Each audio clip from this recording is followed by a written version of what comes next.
Vamos estar aqui chamando o evangelista Almir nesta noite, né? Vai estar ministrando a palavra de Deus. E mais uma vez eu peço o diácono Saulo para mim estar aqui orando pela palavra nesta noite. Amém? Aleluia.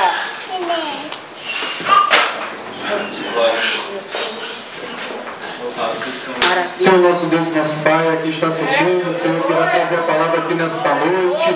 O Senhor já tem falado em nosso coração, meu Deus, e há de falar mais ainda, Senhor. Eu acho a hora melhor, a hora de ouvir a Tua palavra, meu Deus. Que venhamos sair daqui diferentes, meu Deus, mais alegres ainda, mais contentes, mais cheios de vitória ainda na nossa vida, Senhor. Que o Senhor fale aquilo que o Senhor quer, meu Deus, nesta noite. Em nome de Jesus. Amém. Glória a Deus. Amém, irmãos? Pode sentar. Louvado seja o nome do Senhor. Um saúde com a paz do Senhor. Amém. Amém, igreja? Amém. Eu saí de casa e falei com a minha esposa: olha, se eu chegar a pastora Rosângela, eu vou falar que jogar essa responsabilidade para cima de você. Porque, irmãos, minha garganta está uma benção. Para melhorar, eu tenho um dente aqui abençoado que ele rachou assim no meio, está fazendo. Mas Deus é bom. E eu estou alegre aqui nesta noite, estar aqui na igreja aqui com a pastora Rosângela, com seu esposo,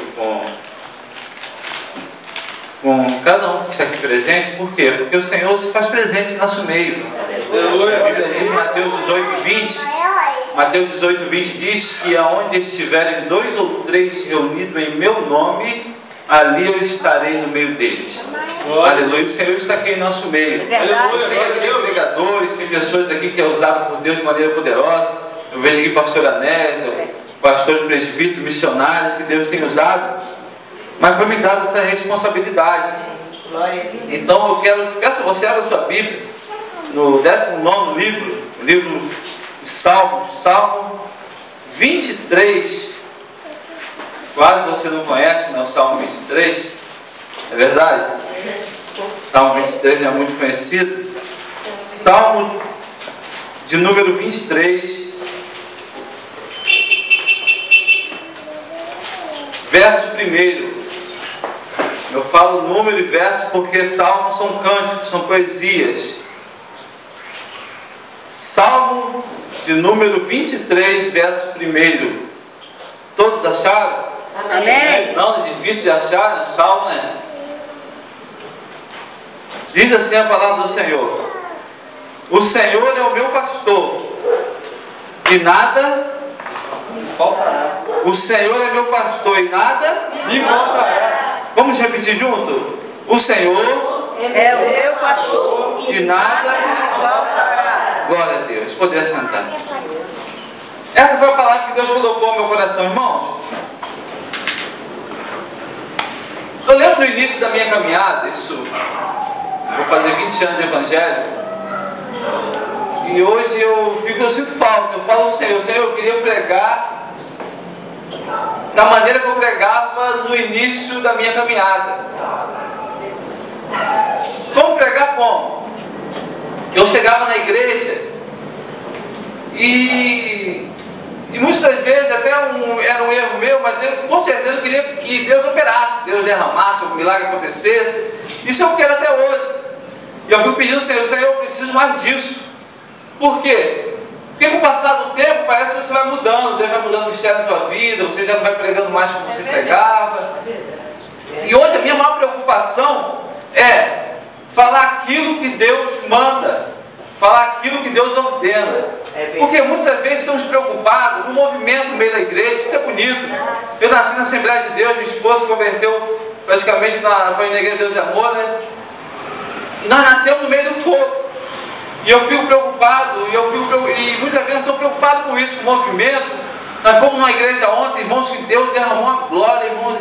O culto terminou, era 11h pouco, né? Por quê? Porque não dava para acabar.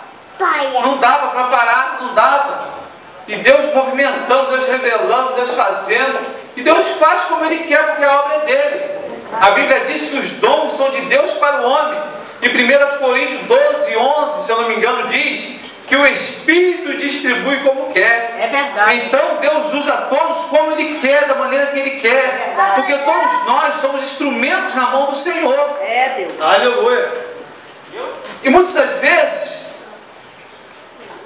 nós estamos vendo Deus operando, Deus, o povo se movimentando, Deus arrebatando, Deus fazendo milagre, o irmão marchando com o varão, o irmão falando entregando revelação, falando em profecia, e depois você bate no ombro dele lá fora e pergunta: vem cá, o que foi pregado? Aí ele vai falar para você: olha, eu nem sei o que foi pregado, nem lembro. Eu sei que foi um mistério tremendo. Sei que eu rodei, sei que eu sapateei, sei que eu caí no chão, mas o que foi pregado eu não lembro. Isso não é importante na vida do crente, porque a Bíblia diz, aquele que está de pé, em 1 Coríntios 10:12, que aquele que está de pé cuide para que não caia. Verdade. Então o que vai te manter fortalecido na presença do Senhor? É a palavra de Deus. É, Deus. A palavra de Deus, se você for um crente ouvinte da palavra de Deus e praticante, irmão, tem hora para tudo no culto. Tem hora que você vai louvar, fique tranquilo que eu não vou cantar não, porque se eu for cantar aqui, os irmãos nunca mais vão querer me ver aqui nesse lugar. Os irmãos, tem uns que cantam, tem uns que entregam a revelação, Deus usa todos, mas o crente não é conhecido pelos dons que ele tem. Como eu já falei, os dons são de Deus para o homem, o Espírito distribui como quer. O crente ele é conhecido pelo seu testemunho de vida. É verdade. Em Mateus capítulo 7, no versículo 20 diz que pelos seus frutos os conhecereis. Aleluia. Tu é conhecido pelos teus frutos, pelo teu testemunho de vida, irmão. É verdade. Se hoje eu parar de pregar aqui, para mim tá bom, porque Deus fala até onde Ele quer. É verdade. Agora o crente ele é conhecido pelo seu testemunho de vida, onde ele passar, onde ele andar, dentro da sua casa, porque não adianta, irmãos. É muito fácil eu chegar aqui, colocar um paletó legalzinho, uma gravatinha, uma roupinha legalzinha, você botar uma saia até o pé, e chegar aqui, você dar lugar, você marchar com o varão, e chegar lá fora você dá um mau testemunho de vida. É verdade. Em Mateus capítulo 5, no versículo 16, Jesus vai dizer o seguinte: que assim brilhe a vossa luz diante dos homens, para que eles vejam as boas obras e glorifiquem o vosso Pai que está no céu. Aleluia. Os dons são de Deus para o homem, mas os frutos, o testemunho de vida, é do homem para Deus. É verdade. Então você vai dar conta não pelos seus dons, você vai dar conta pelo seu testemunho de vida aqui na terra. É, Jeová. É por isso que eu tenho um texto bíblico que eu costumo dizer que é o texto de terror, que a Bíblia diz que muitos me dirão naquele dia: Senhor, em teu nome eu profetizei. É verdade. Senhor, Santo e Poderoso. Preste atenção nessa palavra. Senhor, em teu nome eu profetizei, falei em línguas, curei enfermos, expulsei demônios. Mas o que ele vai dizer naquele grande dia? Apartai-vos de mim, porque eu nunca te conheci. É verdade. E hoje em dia, o povo de Deus, eu creio que nem todos, que muitos aqui já estão amadurecendo na presença do Senhor. Está vendo o irmão marchando? Está vendo o irmão entregando uma revelação? Não é que Deus não usa, Deus usa, Deus me usa em revelação. Deus me mostra também as coisas. Agora, nós estamos vendo o nível espiritual do crente pelo glória a Deus que Ele dá. Nós estamos vendo o nível espiritual do crente porque ele marcha com o varão, porque ele bota um sapatinho de duas cores, porque eu não sou contra isso, que legal, porque ele entrega uma revelação, porque ele prega bonito, porque ele fala bem, expressa bem, aí você bate no ombro dele e fala: irmão, você é homem de Deus mesmo. E o Evangelho não é isso. Evangelho é você dar um bom testemunho de vida. É verdade. Porque não adianta eu trabalhar num lugar 20 anos e ninguém saber que eu sou crente. Eu sou um agente secreto do reino, ninguém sabe que eu sou crente, pastora. Meu Deus. Eu trabalho, eu estudo no colégio há tantos anos, 5 anos, mas ninguém sabe que eu sou crente. Sabe por quê? Porque eu não consigo dar um testemunho de vida cristã. Eita Deus. Você está entendendo o que Deus está falando conosco aqui nessa noite? Então não se preocupe se pessoas olham para você e te acham nada. Não se preocupe se você vem aqui na frente e você só sabe falar: o Senhor é meu pastor e nada me faltará. Não se preocupe com isso. Por quê? Porque Deus está olhando o seu testemunho de vida. É isso que você vai prestar conta a Deus, dos seus atos, das suas atitudes, da sua maneira de viver, do seu caráter, da sua maneira de ser. É isso que você vai dar, aleluia, isso que você vai prestar conta a Deus. Verdade, Senhor. Eu conheci um missionário que muitos anos eu chegava nas igrejas, nos congressos que ele pregava e eu não tinha nem oportunidade. Por quê? Porque era um missionário, questão de ética, não vou falar o nome, questão missionário fulano de tal está aí hoje, ele vai ministrar. Irmãos, o microfone na minha mão nem chegava, porque o missionário estava lá. E eu sabia das práticas dele, eu olhava para ele, irmãos, não tem jeito, quem tem o Espírito de Deus na sua vida, ele não fica enganado. É verdade. Eu olhava para a cara dele e falava, ele não me engana. E o que acontece? Um dia ele confessou no púlpito. Ele falava, olha, eu acabo de pregar aqui, eu acabava de pregar nas igrejas, e eu ia me prostituir no homossexualismo. Está pensando que o evangelho é brincadeira? Romanos 14, 12 diz que cada um de nós dará conta de si mesmo a Deus. Aleluia!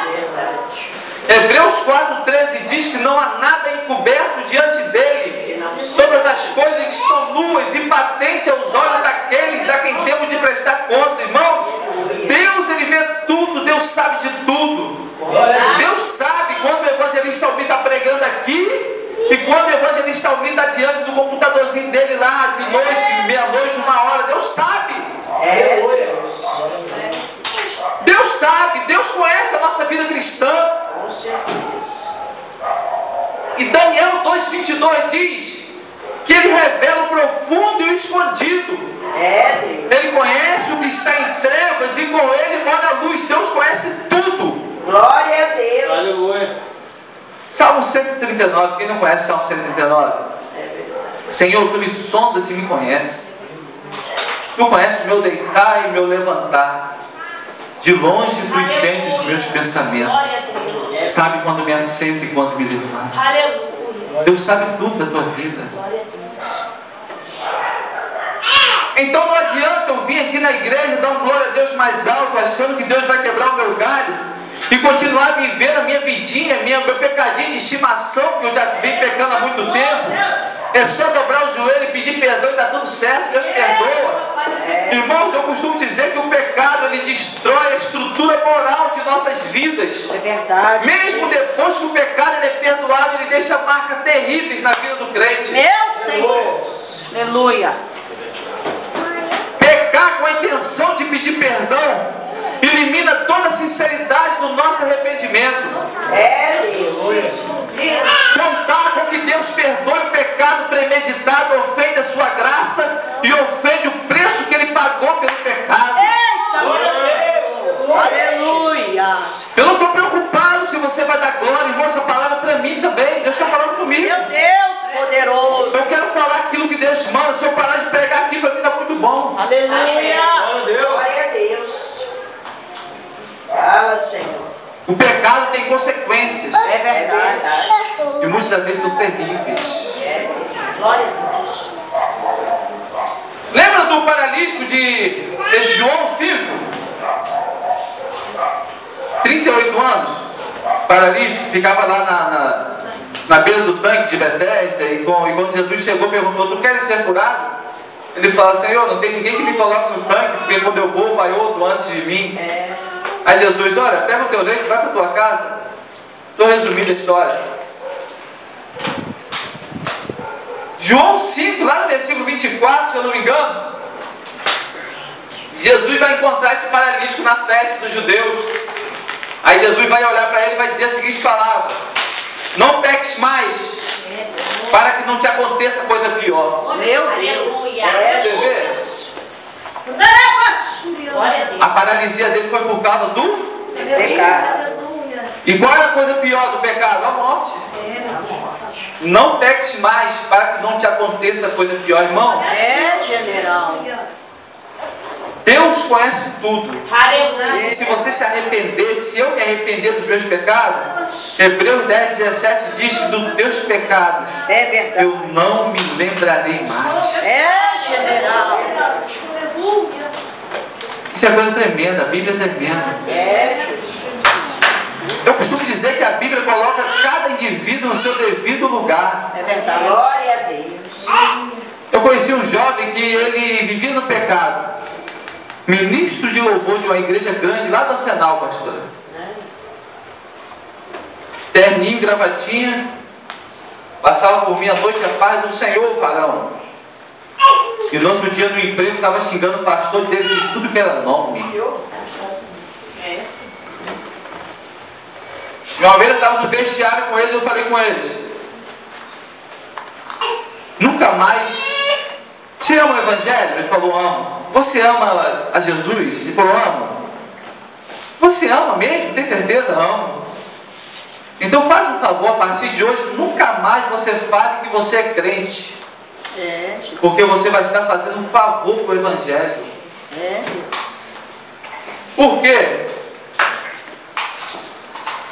Se dizia crente, dava mau testemunho de vida. E os outros que olhavam falavam: não é crente? Eu falava: você está afastando pessoas do Evangelho.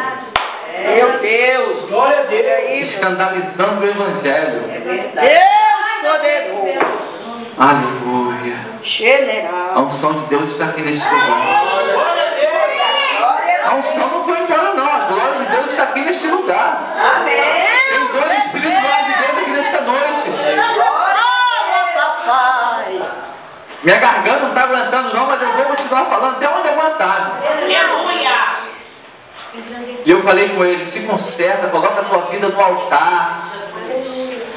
Eu falei com ele: se coloca a tua vida no altar, para de brincar com a tua vida cristã. Ele fala: ei, para com isso, para de bobeira. Sabe o que ele fazia? Ele chegava no emprego e nós trabalhávamos num lugar que tinha umas bombas, ele tinha que tirar a numeração das bombas todos os dias. E sabe o que ele fazia a primeira coisa quando chegava no emprego? Ele chegava, tirava a numeração das bombas e chamava um rapaz que lavava lá o carro e falava com ele: vai lá e joga, faz uma fezinha lá no jogo do bicho pra mim. Pô, tá rindo? Deixa eu te contar o que eu já vi, mano, no meio de igreja. Meu Deus. Aí chega aqui, bota uma campanha: prepara uma mesa na presença dos meus inimigos. Unge a minha cabeça com óleo. Irmãos, a pastora pode fazer campanha, 1000 campanhas. Se você não consertar a tua vida, você vai continuar no vento, vai continuar na tribulação. Porque Deus não dá vitória a crente desobediente. General. Glória a Deus. E eu falei com ele: conserta a tua vida. Sabe o que aconteceu com ele? Vou te contar. Botaram fogo, acusaram ele, botaram fogo no carro dele com ele dentro. Morreu queimado. Meu Deus. Isso é um testemunho. Eu vou te contar muitos durante esses 20 anos de Evangelho. Sabe, porque Deus conhece tudo. Não vamos brincar com a nossa vida cristã. Meu Senhor. Calabachanda, Aramanás. Irmão, cada dia eu olho para a minha vida e falo: Senhor, eu preciso me consertar, seu Senhor. Quando o irmão pregou na igreja ontem, eu chorava, irmão. O irmão pregando, o evangelista me chorando, sentadinho no banco. Por quê? Porque eu preciso me consertar, irmão. Preciso melhorar minha vida cristã. Eu chorava e muitos olhavam: poxa, o evangelista me chorando, ele é homem de Deus. Eu sou homem de Deus, mas sou falho também, irmãos. E quando Deus se revela para a gente, quando Deus se revela para nós precisamos nos consertar. A glória de Deus é como um raio-x na vida do crente. É verdade, Deus, é verdade. Começa a mostrar onde o crente precisa melhorar. Meu Deus. Quando Isaías viu o Senhor sentado, Isaías capítulo 6, quando Isaías viu o Senhor sentado sobre o alto sublime trono, o que ele disse? Ai de mim que estou perecendo, É verdade. porque sou um homem de lábios impuros e habito no meio de um povo de impuros lábios. Glória a Deus. Você pode glorificar o nome do Senhor? Santo é o teu nome até. Aleluia. Quando você se depara com a glória de Deus, você vê que você precisa melhorar a sua vida cristã. É, Jeová. Tem gente aí que está marchando, dando lugar. Aqui não, irmão. Que aqui não tem isso, só tem lá na igreja que eu congrego. Aleluia. Tem gente que está marchando, pregando bonito, dando lugar, mas o pecadinho de estimação está há anos com ele não larga de jeito nenhum. Quando o homem se depara com a glória de Deus, ele fala igual Isaías: ai de mim, estou perecendo. Bendito. Glória a Deus. Palavra. Sou um homem de lábios impuros e habito no meio do povo de impuros lábios. Deus é bom. Aleluia. É verdade. Eu queria pregar aqui rápido, de fazer Deus se movimentar, Glória. mas eu quero falar isso que Deus está mandando. Aleluia. Glória. Ai, eterno. Feche seus olhos, fique ligado com o Senhor, por favor. Aleluia. Dá lugar mesmo.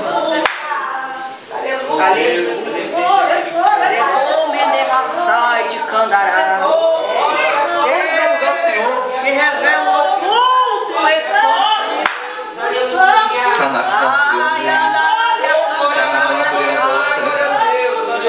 Santo é o teu nome.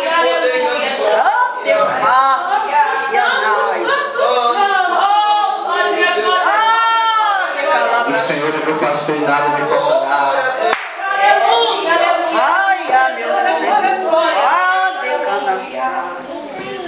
Irmãos, o Salmo levaram aproximadamente 700 anos para ser escritos. Deus, aleluia. Os Salmos foram escritos por Asaf, Moisés, Salomão. Mas Davi, ele escreveu 73 salmos, se eu não me engano. Mas o mais tremendo que eu acho é esse: o Senhor é meu pastor e nada me faltará. Só que esse salmo, irmão, ele se tornou vulgarizado em nossas vidas. Por quê? Porque aonde você passa, você vê o adesivo: o Senhor é meu pastor. E nada. Você vai comprar uma louça, um enfeite, está escrito o quê?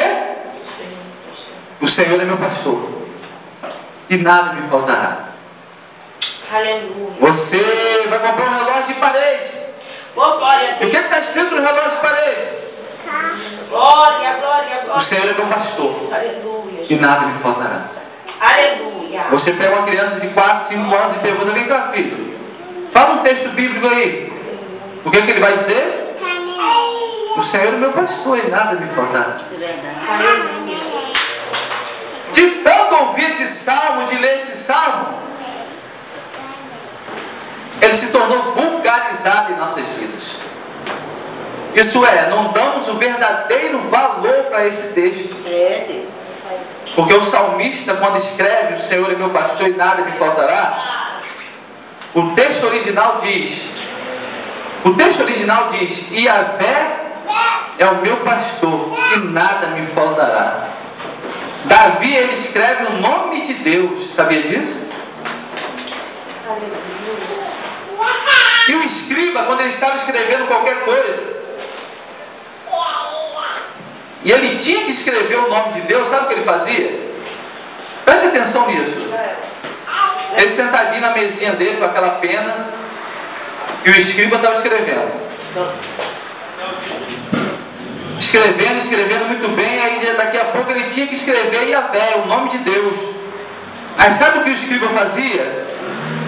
Ele começava a tremer, pastor. Ele começava a tremer porque ele escreveu o nome de Deus. E Davi, ele escreveu Yahvé, o meu pastor. Davi foi ousado. Aleluia. E ele pegava aquela peninha e começava a tremer. E sabe o que ele fazia? Ele parava de escrever. E o escriba parava de escrever. Ele saía do lugar que ele estava. Ele tirava aquelas vestes que ele estava. Aleluia, eu sinto a glória de Deus. Aleluia. Ele se banhava, tomava aquele banho bem arrumado mesmo. Botava umas vestes brancas, limpas. Pegava outra pena que nunca foi usada, só para escrever o nome de Deus. Olha só. Aí ele sentava ali, tremendo e temendo. Ele sentava e escrevia Yahvé. Davi fez isso. O Senhor é o meu, e Yahvé é o meu pastor. Ele escrevia Yahvé com aquela pena nova, depois de banhado, com as vestes limpas. Aí depois que ele escrevia o nome de Deus, ele quebrava aquela pena, porque a pena que tinha escrito o nome de Deus não serviria para escrever mais nada nessa terra. Isso é reverência ao nome de Deus. É verdade. Hoje em dia na igreja não estamos vendo mais isso. Pessoas entram na igreja, pastora, parece que estão entrando em qualquer lugar. Pessoas entram, a Bíblia diz em Eclesiastes 5, guarda o teu pé quando tu entrares na casa do Senhor teu Deus. É verdade. Pessoas estão entrando na igreja, parece que estão indo para um baile funk, para um baile, para um encontro social. Não tem mais aquele temor, parece que está entrando em qualquer lugar. Eu quero falar que neste lugar, lugar de milagres, neste lugar Deus opera, Deus está aqui. É verdade, meu Deus. Jesus falou que a minha casa será chamada casa de oração. Aqui, irmãos, Deus chama em qualquer lugar, mas aqui, quando você fala, Deus te responde. Você está aqui hoje, mas o milagre está acontecendo lá dentro da tua casa, lá no teu filho, na tua filha. Meu Deus! É O verdade. milagre está aqui. Aleluia. Glória ao Aleluia. E Yahvé é o meu pastor, e nada me faltará. Fique ligado com o Senhor. Davi, quando ele fala que Yahvé é o meu pastor, ele se coloca no lugar de ovelha. Irmãos, bater no peito e falar que eu sou soldado, isso é fácil. Soldado é respeitado. Soldado é uma autoridade. Soldado, se der uma ordem, a ordem é obedecida. Mas eu quero ver você bater no peito e falar: eu sou ovelha. Fala para o irmão que está ao teu lado: eu sou ovelha. Fala para ele: Eu sou ovelha. Sou ovelha. eu acho que ele não escutou. Fala: eu sou ovelha. Eu sou ovelha. Irmãos, ovelha é o bicho mais bobo que tem. Tu acha que é grande onda falar que é ovelha? Ovelha é o bicho mais bobo que tem. Ovelha, se ela cair num buraco cheio de lama, ela vai ficar naquele buraco até o pastor tirar ela daquele buraco. É verdade. Porque ela não sai, ela não tem força, a perna dela é fraca. É um escambitinho fininho, não tem força nas pernas. Ovelha, se ela tiver com a lã suja, ela vai ficar suja até cair uma chuva forte ou alguém dar um banho nela. Porque nem banho sozinha sabe tomar. O passarinho, se você botar um potinho de água dentro da gaiola dele, o que ele faz? De manhãzinha, entrou no potinho, se sacode todo e vai se secar. Mas a ovelha não, ela fica suja. Mas eu quero dizer que o pastor está aqui nesta noite. Aleluia. Aleluia. Pode chorar, ovelha. Aleluia. Ele está vendo a tua lã. Pode ter alguma sujeirinha, um pecado, alguma manchinha, mas eu quero dizer que o pastor, ele me trouxe aqui para te falar um negócio. Aleluia. Provérbio 28:13: o que encobre as suas transgressões nunca prosperará, mas o que confessa e deixa encontrará misericórdia. Deus hoje está tirando a sujeira da tua lã. Deus hoje vai mudar o quadro da tua vida. Deus hoje fala: olha, eu sou o teu pastor e nada vai te faltar. É Deus. Lá no Ceará, eu sou cearense, sou filho cearense, ainda que eu tenha essa cara de europeu, mas eu sou cearense. Nós colocávamos um coxo no meio do pátio lá e os cabritos faziam festa. Os cabritos pulavam naquele tronco, porque cabrito tem perna forte, né, pastor? A senhora não é da terrinha não, né? Meu pai Então, filho de cearense. é um filho de peixe, peixinho é. E o que acontece? Os cabritos, eu ficava, sentava no terreiro. Terreiro não é macumba não, irmão. Fica, se assusta não. Terreiro lá no Ceará é terreno. É o quintal, né? Eu me sentava e ficava olhando aquela cena. Os cabritinhos vinham correndo e dava salto em cima daquele tronco e corria. Aí virava, daqui a pouco dava outro salto e saia correndo. Porque cabrito tem as pernas fortes. Mas a ovelha não, ela chegava de tarde, ela deitava, ficava ali deitadinha, remoendo ali, fazia nada. A ovelha, a perna dela é fraquinha.